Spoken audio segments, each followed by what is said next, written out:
The Tale of the Flopsy Bunnies by Beatrix Potter. It is said that the effect of eating too much lettuce is soporific. I have never felt sleepy after eating lettuces, but then, I am not a rabbit. They certainly had a very soporific effect upon the Flopsy Bunnies. When Benjamin Bunny grew up, he married his cousin Flopsy. They had a large family, and they were very provident and cheerful. I do not remember the separate names of their children. They're generally called the Flopsy Bunnies. As there was not always quite enough to eat, Benjamin used to borrow cabbages from Flopsy's brother, Peter Rabbit, who kept a nursery garden. Sometimes Peter Rabbit had no cabbages to spare. When this happened, the Flopsy Bunnies went across the field to a rubbish heap in the ditch outside Mr. McGregor's garden. Mr. McGregor's rubbish heap was a mixture. There were jam pots and paper bags and mountains of chopped grass from the mowing machine, which always tasted oily, and some rotten vegetable marrows and an old boot or two. One day, oh joy, there was a quantity of overgrown lettuce which had shot into flower. The Flopsy Bunnies simply stuffed lettuces. By degree, one after another, they were overcome with slumber and lay down in the mown grass. Benjamin was not so much overcome as his children. Before going to sleep, he was sufficiently wide awake to put a paper bag over his head to keep off the flies. Little Flopsy Bunny slept delightfully in the warm sun. From the lawn beyond the garden came the distant clackety sound of the mowing machine. The blue bottles buzzed about the wall, and a little old mouse picked over the rubbish among the jam pots. I can tell you her name. She was called Thomasina Tittlemouse, a wood mouse with a long tail. She rustled across the paper bag and awakened Benjamin Bunny. The mouse apologized profusely and said she knew Peter Rabbit. While she and Benjamin were talking, close under the wall, they heard a heavy tread above their heads, and suddenly Mr. McGregor emptied out a sackful of lawn mowings right upon the top of the sleeping Flopsy Bunnies. Benjamin shrank down under his paper bag. The mouse hid in a jam pot. The little rabbits smiled sweetly in their sleep under the shower of grass. They did not awake because the lettuces had been so soporific. They dreamt that their mother Flopsy was tucking them up in a hay bed. Mr. McGregor looked down after emptying his sack. He saw some funny little brown tips of ears sticking up through the lawn mowings. He stared at them for some time. Presently, a fly settled on one of them, and it moved. Mr. McGregor climbed down onto the rubbish heap.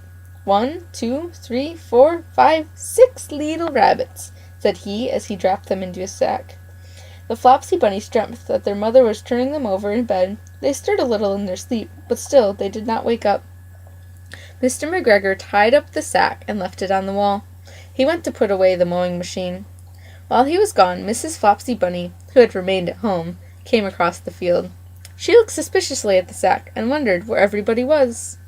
Then the mouse came out of her jam pot, and Benjamin took the paper bag off his head, and they told the doleful tale.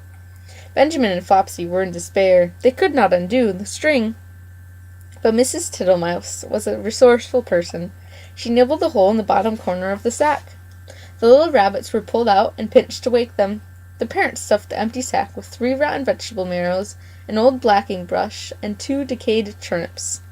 Then they all hid under a bush and watched for Mr. McGregor. Mr. McGregor came back and picked up the sack and carried it off. He carried it hanging down, as if it were rather heavy. The Flopsy Bunnies followed at a safe distance.